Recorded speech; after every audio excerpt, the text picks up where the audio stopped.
Une affaire d'enlèvement de 6 bambins dans la commune de Benoît précisément à CMO a créé une vague de déferlement sur la toile. Et le procureur de la République Adou Richard apporte des précisions. Dans un communiqué signé du substitut réside de Grand Bassam, la justice ivoirienne a donné des éclaircissements sur cette affaire d'enlèvement de 6 enfants par un Turc.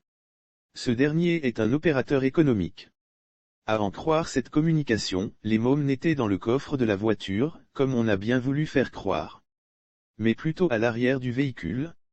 Il a également exhorté chacun citoyen à ne pas s'adonner à la diffusion d'informations qui pourraient mettre à mal le tissu social ivoirien.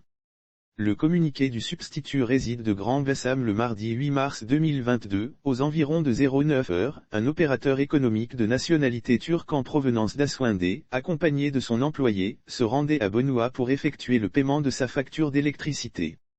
Ledit employé avait emmené ses 4 enfants et ses 2 neveux avec lui.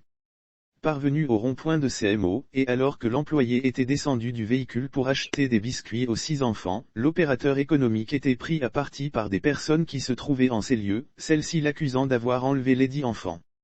Elles trouvaient en effet suspect qu'un individu de race blanche soit seul dans un véhicule avec 6 enfants.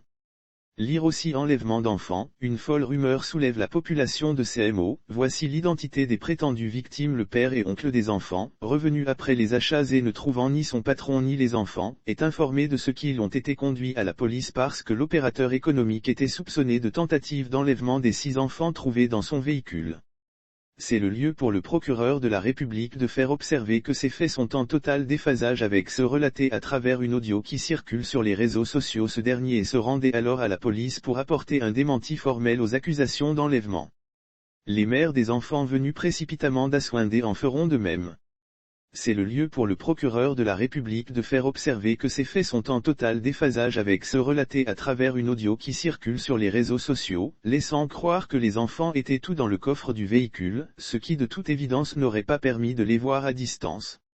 Le procureur de la République voudrait encore une fois attirer l'attention des uns et des autres sur les conséquences préjudiciables que peuvent entraîner la diffusion et la reproduction des nouvelles fausses. Il invite les utilisateurs des médias sociaux à la retenue et à plus de responsabilité dans la diffusion des informations.